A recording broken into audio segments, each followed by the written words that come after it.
All right, here we go. Good morning, everyone. Good Monday morning, ladies and gentlemen. We are officially 8 days and 14 hours away from Christmas. At the end of this show, we will be 8 days and 13 hours away from Christmas. I'm Emerson Lotzia, hosting a DraftKings show we call The Sweat, the NHL, NBA, and college football playoff odds. It's all on the menu. But first, it's Overreaction NFL Monday with these three stud muffins. DraftKings contributors Reed T. Fowler, Steve Buchanan, and Jeff Ulrich. Keeping that dome nice and warm today, aren't you, Ulrich? I'm not going to lie. It's from all his bad takes being so cold, he has to warm up somehow. Listen, it wasn't a great day for many of us here on the show yesterday, okay? I'll leave it at that. NFL Network, guys, is reporting Chris Godwin will be out for Week 16 against Houston. Rashad Perriman, built by UCF, stepping up in a big way yesterday with Evans out and Godwin going down. 3 touchdowns, 113 yards. Is it an overreaction to say Perriman is one of the top receiving options for Week 16? Jeffrey. I had you down as minus 120,000 to mention UCF on Perriman there. So you delivered, came through. I made $1 on my $100,000 investment. Nice. Look, Perriman's going to get some targets. I mean, let's start there. I mean, no Godwin, no Evans. Who else is Jameis Winston going to throw to? Pretty impressive performance. This is a guy who he was the first overall draft pick. He was highly touted coming out of UCF there. This is a guy who profiled as a number 1 receiver coming out of college, so he's going to get his shot. I will say this. Generally, after these huge performances, things kind of end up tilting back a little bit to normal. He's not going to score 3 touchdowns every week, but like I said, the targets are going to be there. So there is a chance that we see some continuation. I seriously doubt he goes for as big a game, but Justin Watson is there too. He's going to soak up some targets. He's a good receiving prospect in his own right. O.J. Howard has been seeing consistent targets. So the value options might be a little bit more appealing to me, but Perriman, we'll just have to see how the week breaks out with value and stuff, but he's definitely in play. Reed, the 26th overall pick in the 2015 draft by the Ravens. You know this guy's talented. Yeah, but he could rarely stay healthy. And look what's happened to all of these receivers in Bruce Arians' air raid offense. Hamstring. I mean, Rashad Perriman has rarely finished an entire season, but when he's been on the field, we know what his talent is. He's that long field, stretch the field guy who can get you, every season that he's played, he's had 2 or 3 games where his longest reception was 40 or 50 yards. And in this offense, that works really well. But Rashad Perriman isn't the guy that's going to get you a ton of volume. He has to do it on these highly efficient games.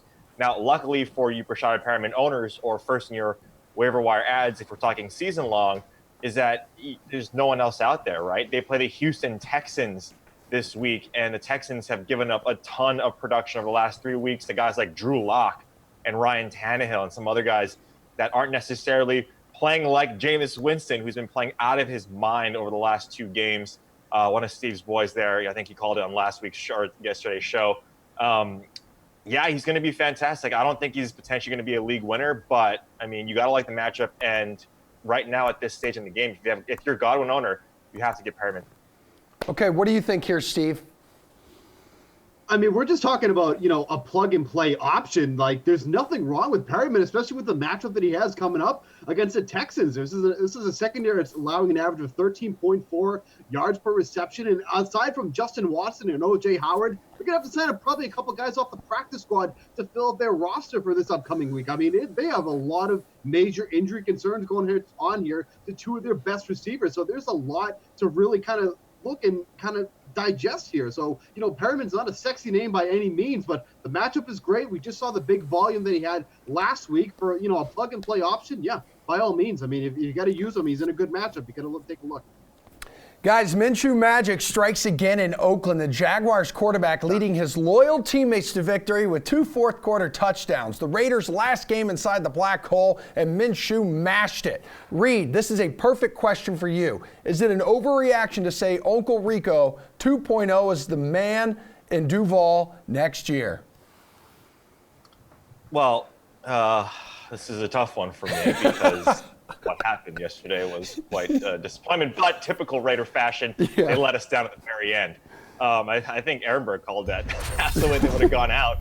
But look at Minshew, right? He should have never gone out. He should have never come out of that starting role when he was, they were 4-4, 4-5 essentially with Gardner Minshew at the helm. And granted, Nick Foles, we all liked him. They paid him a ton of money, and he did win the Super Bowl with the Philadelphia Eagles there, with the most operative word. He wasn't the reason why they won the Super Bowl. It was that entire team and that Eagles defense that really stepped up with Nick Foles not making mistakes. He should be the starting quarterback. Gardner Minshew should for the 2019-2020 season. He is a better quarterback in this system. Now, Nick Foles better, in the pocket type of guy, but this offensive line, middle of the pack in terms of the adjusted sack rate, they don't necessarily, protect their quarterback all that well. And Gardner Minshew is the more athletic quarterback in this offense. This offense needs someone like that to open up the holes for a guy like Leonard Fournette. They don't have any star receivers anymore. They're gonna have to make plays in. Gardner Minshew keeps on doing it. Yes, absolutely. This isn't an overreaction. He should be the starting quarterback next season. Sorry about this one, Jeff.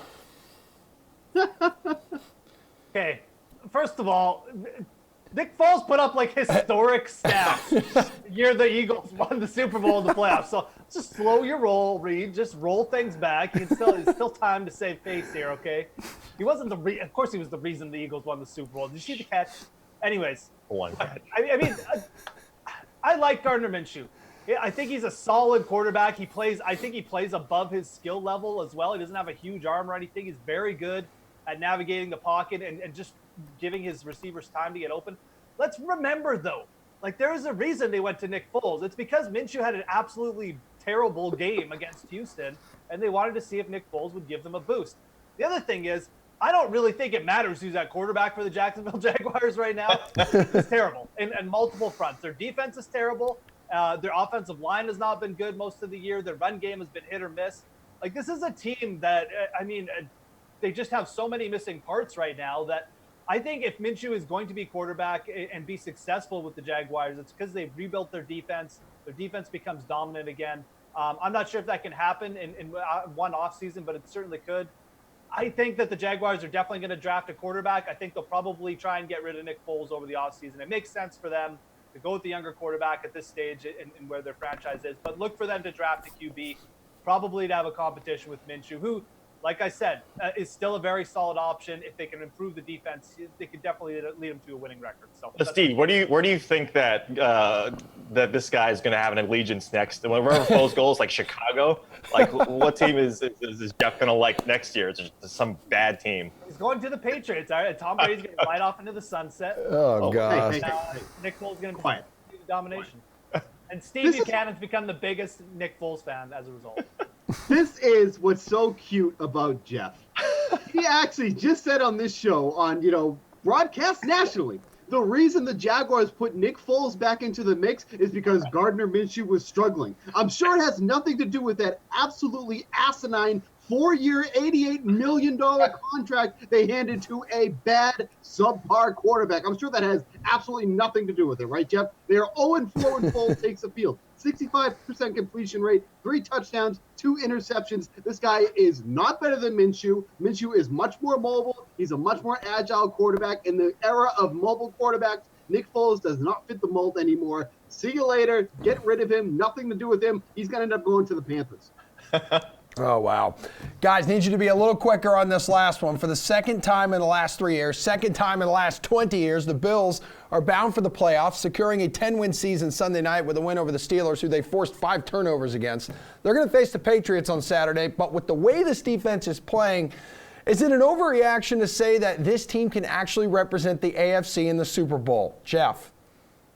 Maybe just a slight overreaction. I don't think it's a huge overreaction. Let's remember, the Bills, they still didn't beat the Patriots. They didn't beat the Ravens. They did keep those games close, though, so let's give them some credit. I could see the Bills getting to the AFC Championship game. I think beating the Chiefs and the Patriots, or, 2 of the top 3 teams in the AFC is probably just too much to ask for this team, but they're definitely, in the mix. Okay, Steve, what do you think? They're in the mix. They just don't score enough points. We saw them put up 17 again last night. It's a stretch for them to get realistically over 20 points on a week-to-week basis. When you go up against some of these high-powered offenses like the Chiefs, the Ravens, their defense might help hold them, back a little bit, but they don't have enough offensively to keep up with these teams. So yes, that's a big overreaction in my opinion. Yeah, and Reed, how much do you think we will learn about their future in the playoffs with the way they perform this Sunday against the Patriots? And the Patriots aren't the team that they used to be, so I don't think it's too much. Okay. But this is also a team that lost to the Browns and lost to the Eagles in the regular season. The Bills have, so it's going to be tough, and they have to go through, like Jeff mentioned, some of the two stronger teams in the AFC. It's Baltimore, it's Kansas City, and everyone else is in the mix. All right, good stuff, guys. Great job overreacting. You three hang tight, though, please, because we're going to look at some Monday Night Football prop bets right after Mike Francesa shares his thoughts on tonight's Colts-Saints showdown. Monday Night Football, South-leading Saints will host the crumbling Colts. Indy's lost 3 in a row. You think New Orleans will cover 8.5? That's a good question. That's why I asked them. Debatable, but they will win the game. That was a brutal loss for the Saints last week. To get the lead as they did, and you know he's going to Kittle in that spot. You know he is. And to have him make the play and then the face mask, I mean, a terrible defeat for the Saints. Great game. Great win for the Niners. Terrible defeat for the Saints. They bounce back here. I would say they win it by 10. Colts are hurting, and the quarterback has really taken a big step backwards in the last month. He has not played well.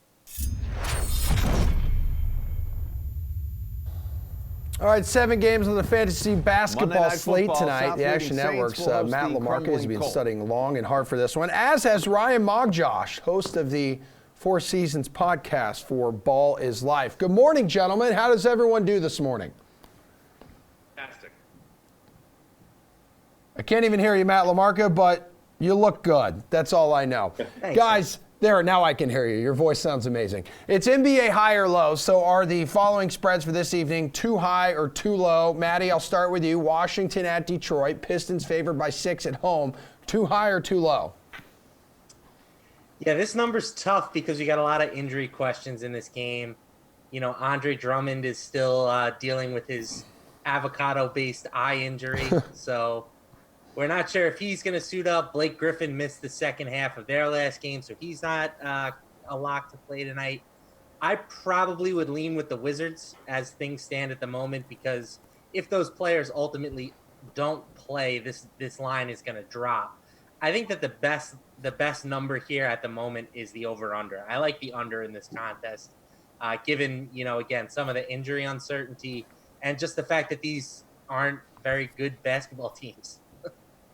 All right, Ryan, what do you think? I think it's too low if I had to choose. I'm not super confident in that. I don't trust either team. Washington doesn't play a lick of defense, and they love to run. And Matt mentioned it, a lot of injuries in this game.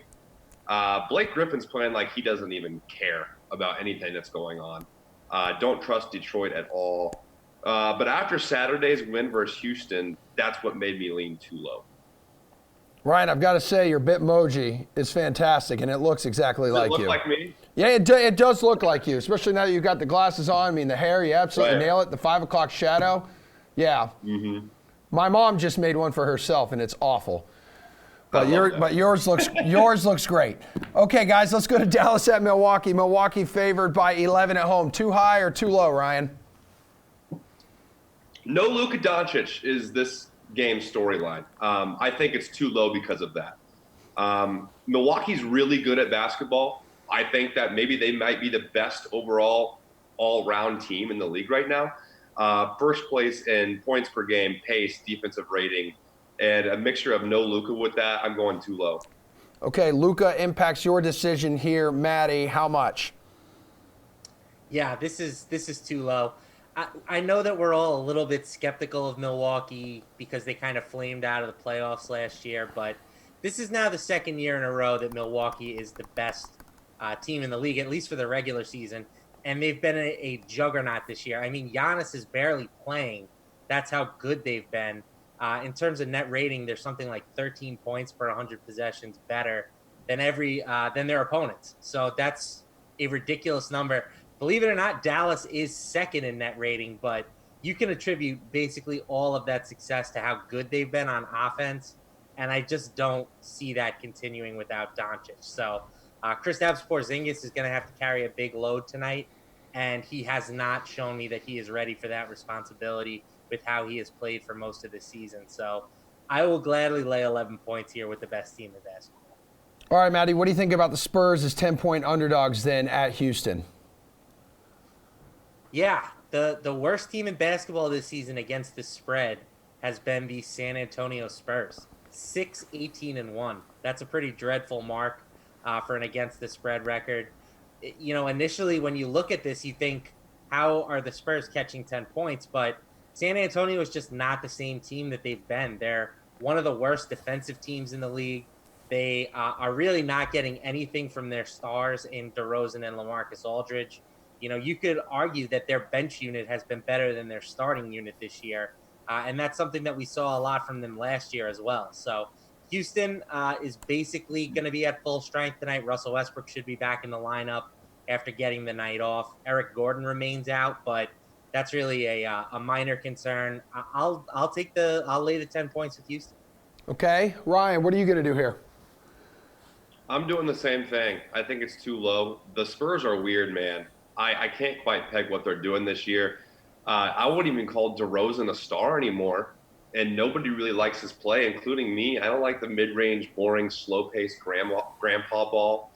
But yeah, Russell Westbrook back. I think that hurt the Rockets more than everybody intended versus Detroit this weekend. But Russ back and the Spurs just being not in Mexico and back to normal, I have the spread is too low. Okay, then, Ryan, what would you like to do here? Portland at Phoenix, basically a pick 'em. So you agree with that?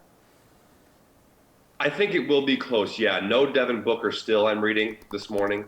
But they are back from Mexico. I'm taking Phoenix if I had to choose one side. I don't really trust Portland and what they're doing. I think the addition of Melo is exciting, but it doesn't translate to wins necessarily. So I'm picking Phoenix tonight. Who are you taking, Maddie? I'm going with Portland. We just rolled out this new Fantasy Labs Insider tool where Justin Fan kind of breaks down, some key metrics for each NBA game. And the Blazers have a lot of check marks working in their favor. This is the first game of a back-to-back for the Suns.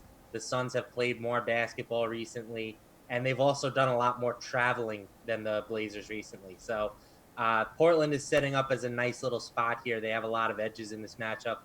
And obviously the Devin Booker thing is a big deal too. Alrighty, guys, we're going to attack tonight's slate from a DFS perspective with you two coming up. But first, it's NHL opening faceoff with Jeff Ulrich right after this.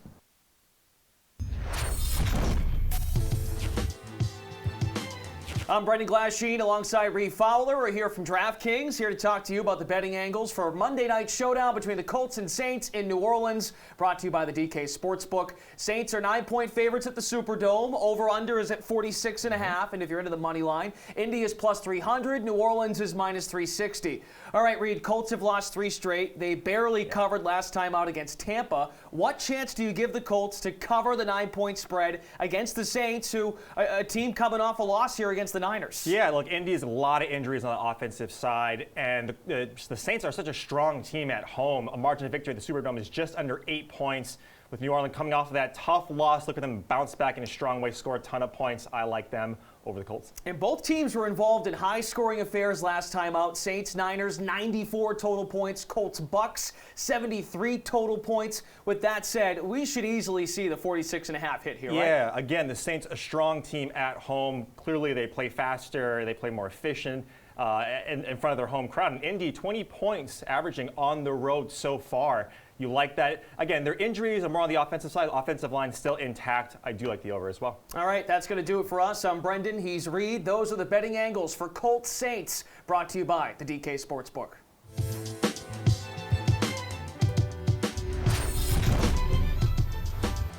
The sweat returns, as does Jeff Ulrich. Here to help us build a DFS lineup for tonight's 5-game slate around the NHL. Help us choose between the top options at each position. It is a segment we call NHL Opening Faceoff. Jeff, top 2 price centers tonight. Connor McDavid at $8K, Nathan McKinnon, he's $400 cheaper. Who do you like better and why?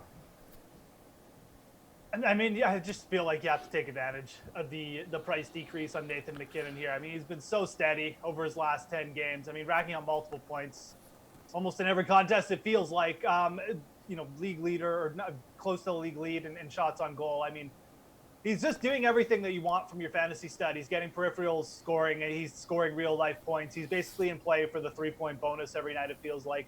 The only reason he's 7,600 is because of the St. Louis Blues, who are a good defensive team. But it's not like McDavid has such a good matchup either. Dallas is kind of in the same vein as St. Louis defensively in a lot of ways. They have a good goaltending too. So I would just take the discount here. It's a $400 discount with McKinnon. He's been much more productive. The others are going through some offensive scoring woes anyways. So neither of them have great matchups, but it's a 5-game slate. Take the discount. You can spend up elsewhere. All right, well, Ottawa and Florida is expected to be a high-scoring affair here. Senators winger Anthony Duclair is on fire. 8 goals over his last 5 games. $5,700. Do you like Duclair, or are you paying up for the highest-priced winger at that game, Brady Tkachuk, almost $2,000 more? Yeah, I mean, this one's interesting. Obviously, I think there's a couple games on the slate that have some really high scoring potential. The teams aren't necessarily that good, but for fantasy, there's going to be some potential, and this is definitely one of them. I mean, look, Duclair 5,700. I wouldn't put anyone off him or anything at that price. Just his shot production is still pretty good. He's obviously going through a hot stretch, shooting percentage wise. But sometimes you can ride that for a few games until it disappears, right? So the matchup is what scares me for the Senators forwards a little bit. Sergei Bobrovsky has been excellent in net. He's riding a 3-game losing streak, but he's posted save percentages of over .93 in each of those losses. So, I mean, you're going up against the hot goalie tonight, which kind of worries me a little bit. I kind of like paying up for Tkachuk in some ways as a GPP pick because most people probably just roster Duclair. I think the sharp play is actually to go on the other side, roster the Florida forwards who have been a little bit cold but are in a real good bounce back spot here. And Florida's minus 200 favorites here. So you really got to expect that the Panthers forwards are going to come alive at some point. I would personally fade both those guys, both those Senators forwards, and go to the other side of this game.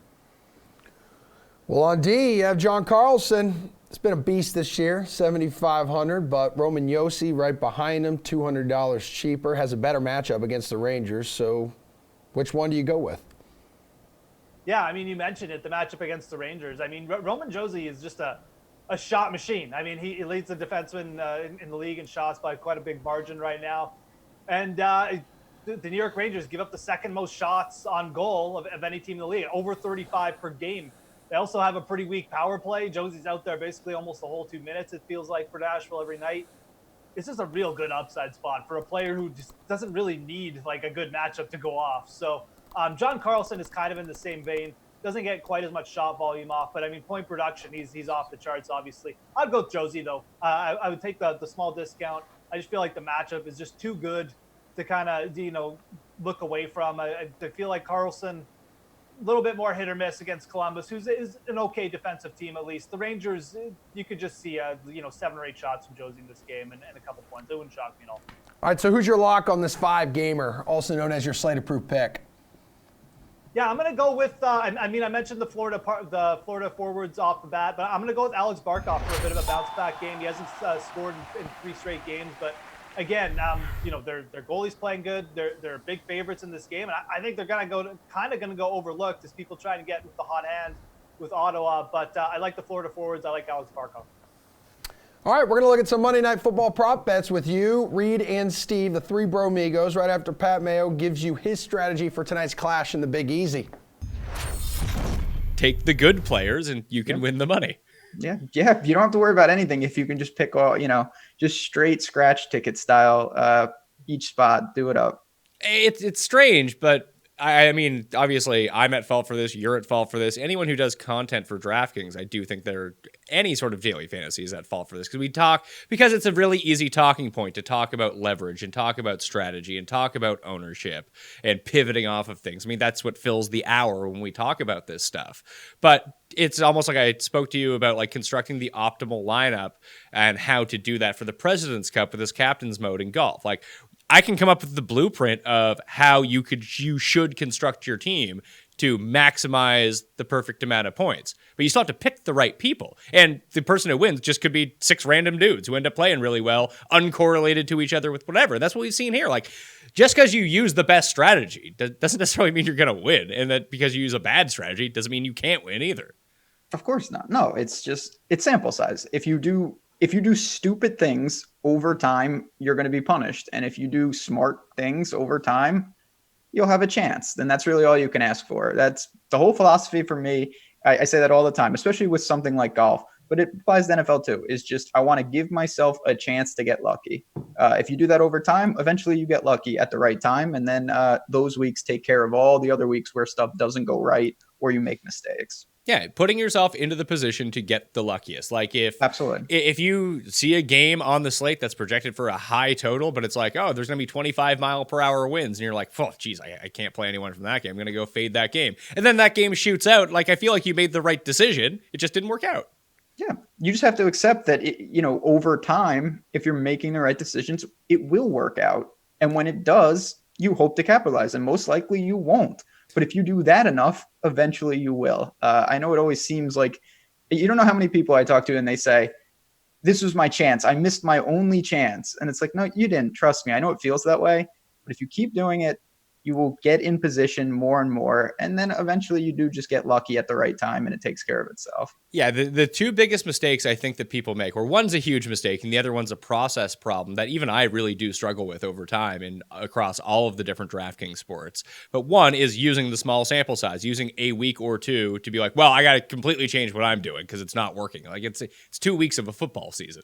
Like maybe you picked 3 guys. Maybe you had Mike Evans last week who was fine, but then got injured. Maybe you had 3 injury guys in your team or whatever. Like that sample is not large enough to figure out if you're making mistakes or you need to give up exactly what you're doing if your process was right. The hardest part is actually figuring out if your process is actually right or wrong, because that actually does take time. If your process is bad for a while, which it's been, I mean, it's still probably pretty bad for me, but like when I first started out doing this, like I wasn't stacking or doing anything like that, and I was just bleeding money. Of course. It's so hard because it's very easy to say every week, oh, it's just variance. Like, well, maybe it's not, and you're making mistakes. You have to be objective with yourself, and most likely it's some variance, and you're making some mistakes. I know with my year, I looked and I plugged leaks, and then my results were getting worse, even though I knew I was making better teams. That can happen, especially with a weekly sport. This isn't baseball or basketball where you get a new slate every 24 hours and you can run it faster. Like it could take months, years in sports like this where you only have 17 of these things in the NFL. More Monday Night Football. More Reed, Steve, and Jeff. Chase or fade the following bets available on the DK Sportsbook, please. Saints are a heavy favorite, 9 points against Indy. Chase or fade New Orleans covers here, Reed. Yeah, I mean, if you watched the show, you saw that I just had a talk with old Brendan Glasheen that I do like the Saints covering. They're strong at home, and I know Indy's got a ton of injuries coming into this on the offensive side. They're averaging 20 points on the road. I do like, though, the Saints to cover after that tough loss because their margin of victory at home now is around 8 to 9 points. So I like them covering. Okay, Steve, chase or fade, Saints cover. Yeah, after we got through that humble brag by Reed, I appreciate him giving his take. Look, I like this -9 for the Saints here. The Saints are 8-5 against the spread. Colts 6-5-2, but you look at the Colts recently, they've only covered in 2 of their last 7 games. It's been a struggle for them against the spread from a betting perspective here. And quite frankly, I think they just have too many injuries to overcome to beat the Saints, who are pretty much healthy, ready to go. I mean, this is just a team that is just pouring on the offense as of late. We'll get to that in just a second here, but it feels like a stretch for me to see the Colts cover this spread against the Saints. Jeff, I have found an interesting stat on the internet. In their past 20 all right, listen, this is a good one. In their past 20 primetime games played at home, the Saints have gone 16-4 against the spread. Yes, bad. Yeah. Not bad. Yeah, dude, highly recommend. Give me like 10 times after 9 or something like that, but no. Hey, I highly recommend Google. Go ahead. Stat. Look, I like the Saints too. Round of Saints here. I mean, -9. Look, the Colts are going to be without their top 2 cornerbacks. I just feel like Michael Thomas is just going to walk out there and you guys will just give him 12 catches already. I just do not know how they're going to stop the Saints from rolling down the field to begin with. And then you have the fact that, I mean, okay, T.Y. Hilton might play in this game. Last time he tried to come back, he lasted about a quarter. And it sounds like he's still very questionable. So I don't know how that's going to work out. And I just don't know if we're at the point in the season where it doesn't even matter if T.Y. Hilton comes back. I think the Colts have hit that pile of teams that they're done. They're just done with the year. I don't think that any one coming back is going to help this team. I think the Saints are obviously one of the top teams in the NFL. They're rolling. They're healthy. I just don't think anything is going to be able to stop the Saints from getting to like a 14, 17-point lead, and then it's just going to snowball. I see the Saints winning by a lot in this game. Okay, Steve, chase or fade. This stays under 47.5. That's the total. 46.5, rather. 46.5. Yeah, I can't get there. I mean, one thing Indy has done well is they've hit the over. They're 8-5 on the year. The Saints are only 7-6, but like I alluded to earlier, the Saints are averaging 35.5 points over their last 3 games, and this is not a Colts secondary or really defense overall that's going to give them much trouble. They're not going to give them much pushback against the Saints offense here. You look at opposing quarterbacks averaging 261 passing yards, 22 total touchdowns thrown against the Colts here. Like, for me, it's just I would hate betting the under here. So, kind of with that in mind, I think you just got to take the over. It would shock me, even if the Colts struggle to move the ball. With the way the Saints offense has been, they're going to put you close to this total to begin with. So the Colts don't really have to do much to make up the difference here. So, yeah, I'm definitely taking the over in this game. Okay, do you chase the over or do you chase the under here, Jeff? Pretty much in the same vein as Steve. I'm taking the over. I just worry too much that the Saints are going to hit this total by themselves, to be honest. I know sometimes New Orleans can break out into like a slower paced game and they might just keep this like 21-10 and just win ugly, but it really doesn't feel like that. Their offense has been clicking. I mentioned the Colts injury issues. T.Y. Hilton being back would be good for the over too. So, yeah, I do think this game is probably had a better chance of going the over. All right, what do you think here, Mr. Fowler? Yeah, we're not going to see the Saints team that only put up 9 points against the Falcons, 9 points against the Rams way back in week 2. The Colts too. Look, the Colts on Monday nights actually are pretty good hitting the over. They're 4-1, I think, in their last 5 on Monday nights in prime time hitting the over. Jacoby Brissett is not a terrible quarterback. And look, to Jeff's point, what are you saying about T.Y. Hilton? If he comes out, like we've seen big games from T.Y. Hilton when he's been coming off an injury, but this is a long one. He's been out for a while, and he might just get out there to be a decoy on Lattimore and then open up that entire other side of the offense. That's potentially what the Colts want to do. They're coming into this most likely looking like they got to do something to really shake this up because as the Saints, as they're playing right now, this doesn't look even close. So, yeah, give me the over.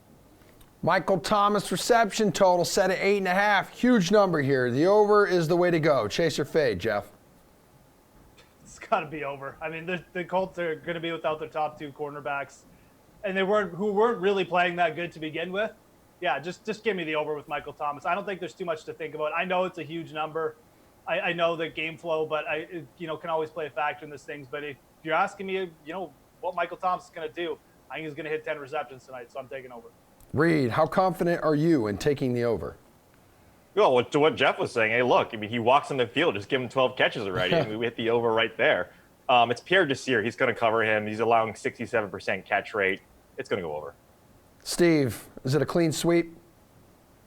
There are 3 players in the NFL right now that I'll never take an under on, and that's Christian McCaffrey, DeAndre Hopkins, and Michael Thomas. I don't care what the number is at this point. 8.5 for him feels kind of low, which is wild to think about, but he's already hit the over on this total 9 times this season. This is a guy who gets double-digit targets almost every single game. Now he's going up against a banged-up Colts secondary. Good luck.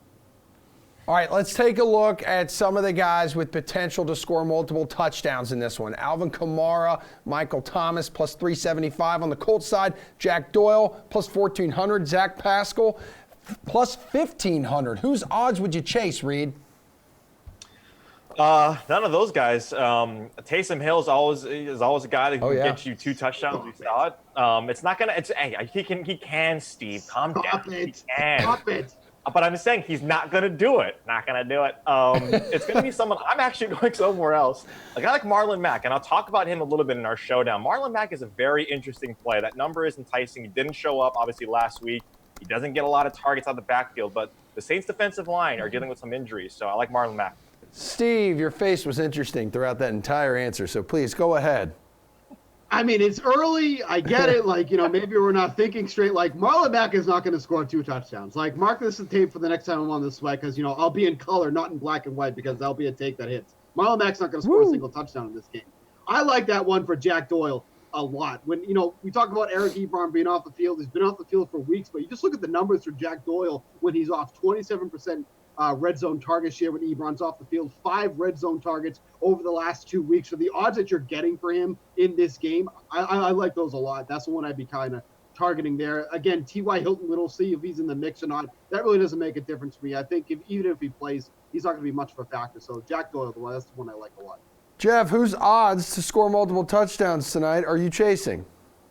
Yeah, let's be honest. No one from the Colts is going to score multiple touchdowns tonight. At least that's my take. I think Kamara is interesting. I mean, we mentioned the Saints. They got off to a hot start. Look, Kamara's kind of just been in this doldrums here, and I think Sean Payton even realizes it now. So I'm really looking at Payton to get Kamara going here tonight. I really do feel like before the season ends, you're going to see a monster game. I would not be shocked if he scored multiple touchdowns tonight. So give me Kamara and all these guys. All right, Steve, I see you're in the Christmas spirit. A lot of lights and decorations behind you in that room. That's right. We love Christmas. Good answer, man. Good answer. Monday Night Football Showdown picks are coming up right after Johnny Afello gives us the latest college football playoff odds.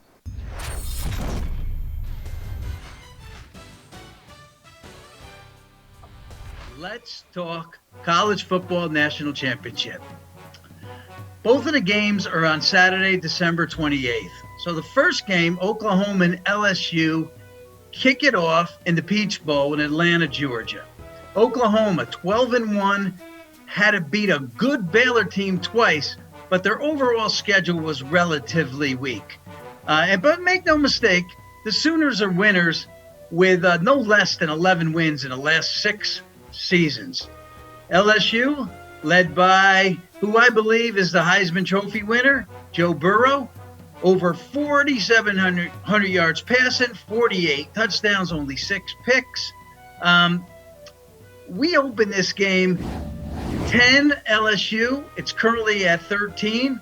LSU actually convinced with the committee with that win over Georgia that they believe in that number 1 spot. That helped them get this easier game. Not that any of them are going to be easy. Let's talk about game number 2. 2 teams that are 13-0. Clemson Tigers, Ohio State Buckeyes.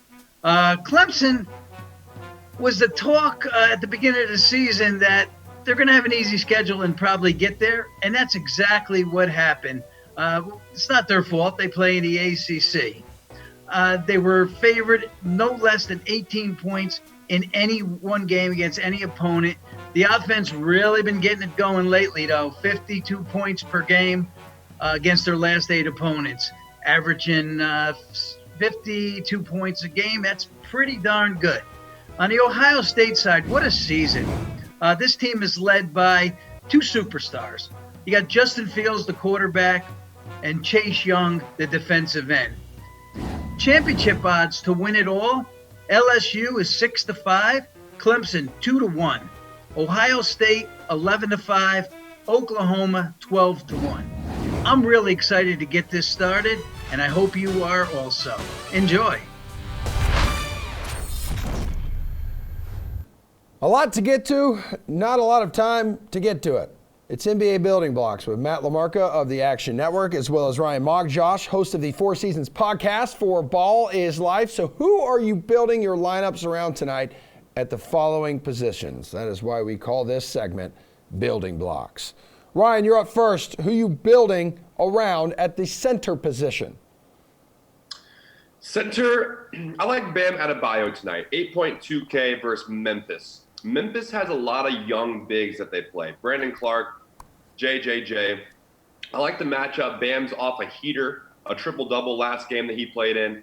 I just like the matchup. I like how fast Memphis plays, and I like how good Miami plays in comparison to how bad Memphis plays. Simple enough. Bam at 8.2 is my building block, center. Matthew, who is your building block in the middle, right there, big beefy man? I think there are 2 really strong options. Bam is one, but I'm going to give a slight edge to Andre Drummond, assuming, of course, that he is in the lineup. Washington is just an absolute dream matchup for centers. They're playing at the second fastest pace, and they're dead last in defensive efficiency and dead last in rebound rate. Drummond has dominated the Wizards since 2017. He's averaging just over 53 DraftKings points per game. He had 58.5 in his first meeting versus the Wizards this season. And of course, if Blake Griffin is unable to suit up, that would give Drummond an even larger edge. He's been much better with Griffin out of the lineup. He's at 50.5 DraftKings points per game approximately in 12 games without Griffin this season. So this all sets up to be a potential smash spot for him. I do really like Bam as well, but I think Drummond just has a little bit higher upside. All right, LaMarco, hook me up with your building block at forward. Yeah, I'm going with Pascal Siakam. I kind of think that this guy has been a little bit underrated recently. Fred VanVleet, doubtful for today. There's a chance he suits up, but doubtful means more than likely not. So assuming that he's out, I think Siakam becomes sort of a really strong play here. He has increased his production to 1.26 DraftKings points per minute with VanVleet off the court. He had a usage rate of 37.5% in their last game without Fred VanVleet. Scored 64 DraftKings points, despite shooting just 38% from the field. So if he posts another, big usage game like that and he gets some positive regression with his shooting numbers, he could be looking at an even larger performance tonight. And of course, it's a great matchup versus Cleveland. They're 29th in defensive efficiency right now. There are some blowout concerns. The Raptors are a large favorite, but I think that as long as that game stays somewhat competitive, Siakam should put in the heat. All right, Ryan, who do you like at forward? Yeah, this used to be a sneaky play of mine that I would just sneak in there under the radar. But Davis Bertans, 6.3K. As of 2 weeks, it's stupid if you don't play him. The Wizards, I'm convinced, don't play to win games. I think that they play for FanDuel and DraftKings and to score high in daily fantasy. It's kind of silly. They don't play defense. They play super fast, and they play like 7 guys max. No Mo Wagner, no Thomas Bryant. Davis Bertans at 6.3K, I love. Hey, Matt, your reaction to that? Yeah, I like Bertans. Bertans has always been a favorite of mine. The guy can absolutely stroke it from deep, and he's gotten some more playing time for the Wizards recently, so I think that's a strong call. Yeah, he's had some monster fantasy point games here recently. Ryan, what about at guard? Who's your building block? I really liked how aggressive Rubio played the other night without Booker. So I'm going Rubio, 7.9K reads here. No defense for Portland, 21st ranked in defensive rating. Hassan Whiteside is stout down low, no doubt about it. But the way Rubio changes his play style without a true scorer on the floor, I really liked what I saw in Mexico when he did that. And yes, on a back-to-back, a lot of travel, like Matt said.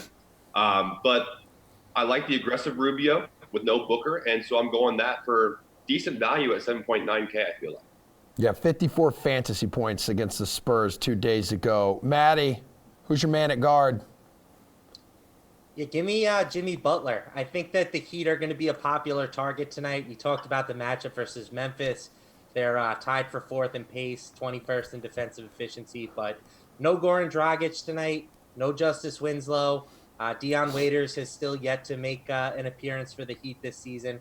And if you look at Butler, he's averaging right around 40 minutes per game with Dragic and Winslow out of the lineup. He's increased his usage rate, assist rate, and rebound rate in those games, averaging just over 47 DraftKings points per game. So I think, given the injury situation and given the matchup, he is a nice option.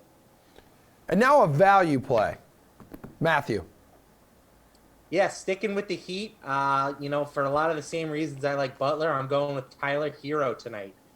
He should see, a similar workload to Butler. He played just under 39 minutes in his last outing and had 31 DK points. Again, he only shot 4 for 14 from the field. And this is a guy who, in college at least, was known as like a shooter. So if we can get some progression in his shooting numbers and he continues to play big minutes, I think that he has a really strong ceiling at a pretty low price tag. Okay, Ryan, your value play tonight. My value, it might be a little basic, but no Luka. I like Jalen Brunson at 5.5K. Rick Carlisle really likes Jalen Brunson. He played 34 minutes right after in the game that Luka got hurt. He's always super steady, super solid.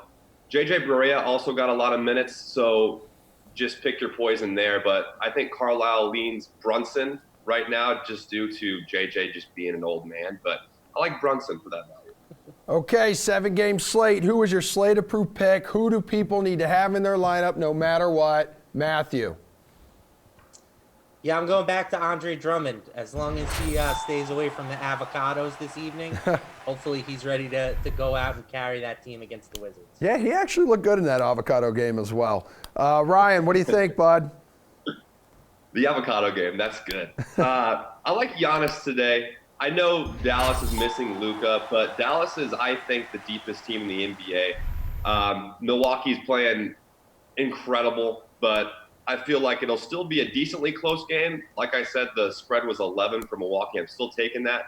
But people are going to think this is a blowout. I think Giannis plays all 4 quarters and he has a really steady DraftKings performance. Yeah, guys, moving forward in the history of basketball, we will always hear about the avocado game right after the flu game for MJ. It's right up there together, neck and neck. Thank you, both of you. Enjoy your Monday. Monday Night Football Showdown picks are coming up next, right after we hand over the mic to Super Bowl champion and 9-time Pro Bowler Ed Reed at the DraftKings Fantasy Football World Championship in Miami. All right, here we are in Miami with DraftKings. I done ran into my family. We done bumped out here. We out here getting it. So where y'all came in from? Drove in from Jacksonville, man. But you know we from the boot. How would it be to win this right here? Cause you know when I win this, I retire next year out of the Navy. I know you've been missing me for 20 years, trying to open up a restaurant, daiquiri shop down in Jacksonville. And then, break bread with family. You're like the best of all time doing this stuff, man. So what really interests you in like fantasy football, DraftKings to be exact? Man, I just love the strategy. But you're one of the best of all time too, so you know the mindset, man. Maybe you can give me some tips on how I can up my game here. So what are you looking like now? Where are your points at? What place you in? I'm like hanging in the middle of the pack, but I got the ace in the hole, man. Who's that?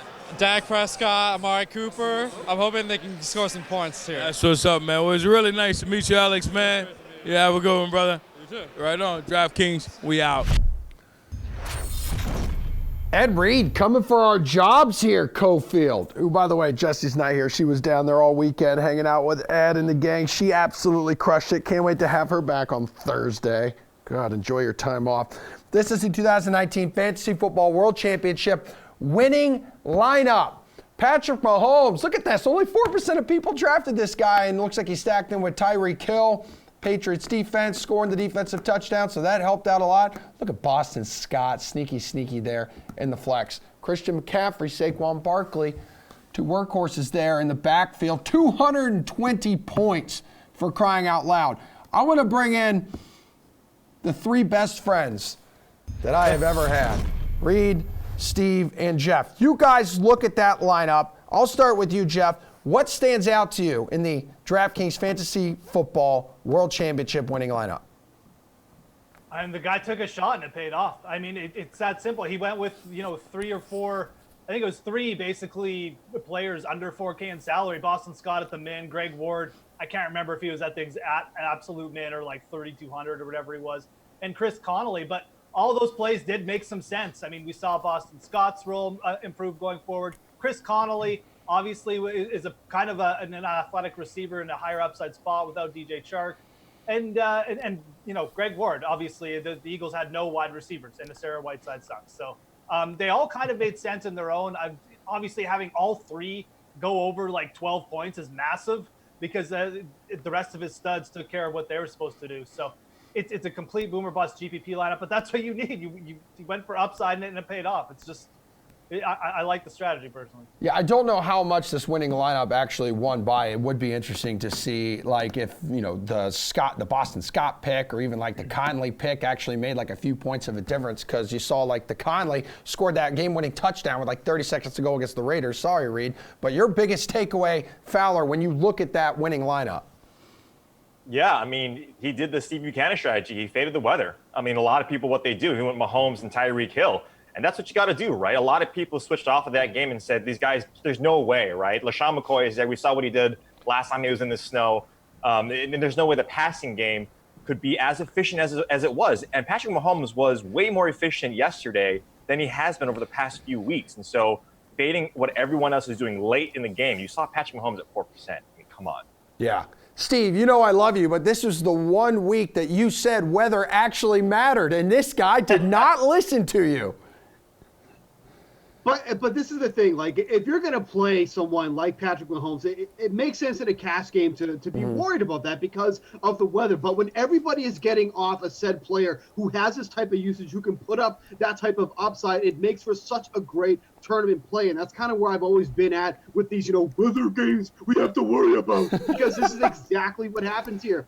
For any other, championship lineup, when are you going to get Patrick Mahomes at 4% ownership? It's just absolutely crazy. So you take a shot with him. If he does well, if he has one of those Patrick Mahomes type games, this guy just took down the tournament with that as his quarterback. So it's just a way to kind of differentiate yourself from the field. And if it pays off, you're for some big buckaroos. Emerson, did he have Julio Jones in there? I can't remember. No? Oh, okay. No, he did not. He did not. I just know the Julio Jones late touchdown caused a lot of chaos on the leaderboard. It obviously didn't affect the winner, but he had Tyreek.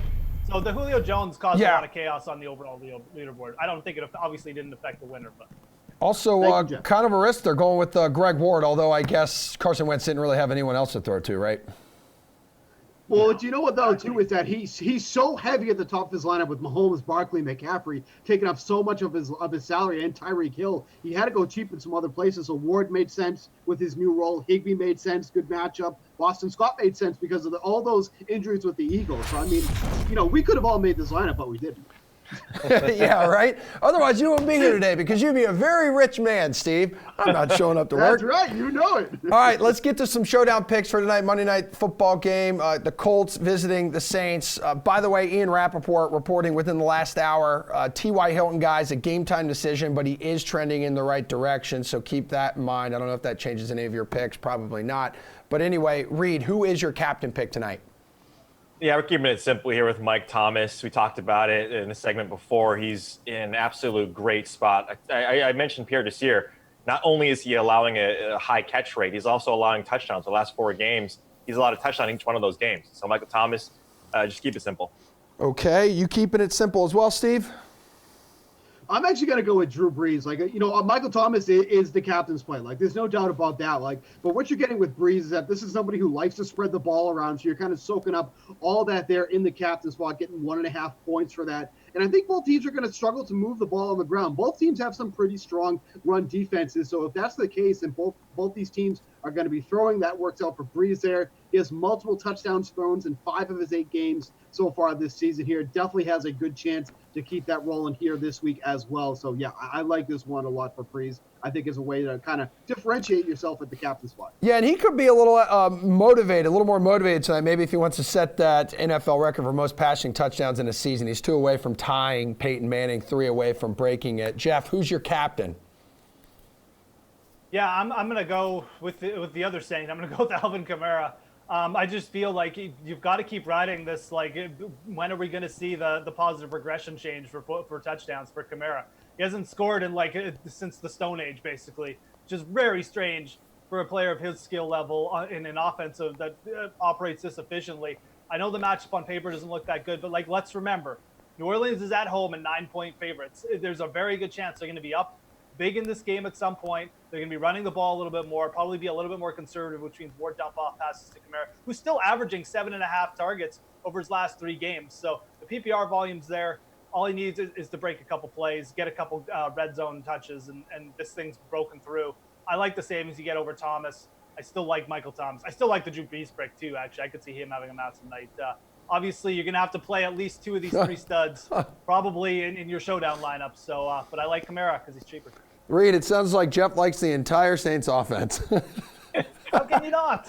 This is true. This is we're week 15. This is what Jeff's been doing since 2017. He just says he names all the players on the team. His hedges his bet. Somebody will hit. All right. Jeff, who do you stack with Kamara?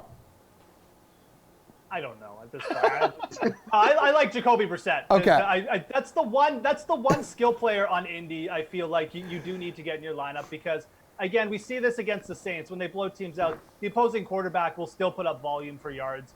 I think Brissett at 9K. Again, we don't really know what's going to happen with the wide receivers. Is Zach Pascal still going to get 9 targets? You got to pay up for him. Brissett's really not that much more expensive than get these wide receivers. So just pay up for Brissett. You're going to probably get some really solid production. I would go value with other Colts players, but Brissett is the one guy I don't mind paying up for on that side. All right, Reed, and you are stacking when Michael Thomas, Steve's captain pick. Right, and so I won't rehash what Steve mentioned about Yes. Drew Brees. If you want to go contrarian with that flex, because, I mean, look, Drew Brees is in a great spot against the Colts. They really sell out for the run, and so you like Drew Brees. But I mentioned Marlon Mack earlier. Sheldon Richardson is not in this game, and he is a run stopper in the middle of that defensive line. Marcus Davenport as well is one of the better edge rush defenders, and so both of those guys being out, Marlon Mack, again, he's not getting targets out of the backfield, but if you want to be contrarian and save some money, no one's going to go to Marlon Mack because of that. And Sheldon Richardson, when he's been out, the Saints have given up about 5.5 carries per tote and 2 touchdowns when he's been out. All the rest of the games that he's been in, only a total of 3 touchdowns. So he's a huge part of that defense. If you want to flex to be contrarian, go ahead and roster Marlon Mack there. Steve, you're also kind of trading Reed's captain's pick for your stack selection, Michael Thomas. Makes sense. Yeah, I mean, there's no reason to not get Michael Thomas into your lineup. I mean, it's completely crazy if we're looking to fade him here. But kind of like we said, double-digit targets, 10 of his 13 games, 100-plus receiving yards in 8 of those games, and a 27% red zone target share. I mean, which is the highest on the team. I don't know how you fade him here. You get Drew Brees in the captain spot, kind of mixes it up a little bit there with how you get your points. But, Brees, Thomas, nobody's sitting here saying what a brilliant idea this is, but it's pretty necessary on the slate. Or any game, really, with these guys. Jeff, this is when you shine. Where can we find some value? Oh, here we go. This is a hard game to find value with, to be honest, because the Saints offense, it's basically 3 players and they're all really expensive, right? So, just looking at it, it kind of feels like a good slate to go with a Taysom Hill, YOLO kind of pick. That would be my super cheap option. My normal option, where if you wanted guaranteed points, I'd go with the Saints kicker, Will Lutz. Again, if we got the Saints here, we all think they're going to blow them out and score 30-plus points. He's probably going to get like 3 field goals. So, again, it's hard to find value. I think that all the sort of value options on this slate, especially the really cheap ones, are just complete boom or bust. I would just go with the kicker. Okay. All right. No Traquan Smith mention. All right, I get it. Go ahead, Reed. I know I mentioned Sheldon Richardson. It's Sheldon Rankins on that defense, not Sheldon Richardson. It's all good, man. It's the same thing. No, not really. Reed, you're fired, okay? It's Good. Dontrell Inman. I mean, yes, it's going to be hard to find value on this entire slate, but Dontrell Inman, he's getting the targets. He was there last year in the slot. If Hilton can go, or if he can't, if he's on a snap count, whatever it may be, I like Inman. He saw 7 targets. He might see 4 to 5 this game. Hopefully, gets him in the end zone with one of those passes. Steven, how about some value, bud? Yeah, is everybody just scrolling past Naheem Hines? Like, are we forgetting about him for a Colts team that's going to be playing from behind here? I mean, even with Marlon Mack back in the mix last week, he saw 5 targets, made 4 receptions for 24 yards. He's averaging just under 4 targets per game here. With this spread being as large as it is for the Saints, he should be getting plenty of work in this game. He's very cheap, and the game script favors what he's going to be playing for. Because like Reed said, Marlon Mack doesn't get many targets to begin with. I don't see him finding much success on the ground. So Hines, I think, is one of the best value plays on this slate. All right, then, Steve, who are you totally fading tonight? I'm not taking a chance with T.Y. Hilton. 8,200 for somebody that could be on a pitch count, could re-injure himself, might not be playing the normal amount of snaps that he would use to. Way too risky. No point in doing it here. Probably going to see Marshawn Lattimore in coverage even if he does play. So don't even bother with Hilton. I don't think it's worth the risk. Reed. Latavius Murray, I know there's it's potentially going to be a contrarian play with him, but the Colts, like I mentioned, they're way better at stopping the run. Kamara is the play. They suck at potentially stopping those pass-catching running backs, so just fade Murray. And you, Prison Jeff. Marlon Mack. I do not know why Reed likes Marlon Mack in this game. Me neither. It's bizarre, to be honest. And the Colts will take Marlon Mack out of the game if they get behind and put in more Hines. So I kind of like the Hines call by Steve, although he's not a guaranteed either. But At 3,800, he's much more palatable for me with the PPR scoring than Marlon Mack tonight. Mark the tape, Durgan. Mark the tape, Marlon Mack. Book it. Book the tape. You'll be in black and white tomorrow. I had just been told by producer Matt the tape has been marked, and we will be revisiting this tomorrow morning. Thank you, gentlemen. Thank you for all of you watching. We are back 10 o'clock Eastern time tomorrow morning, 7 o'clock Pacific. What?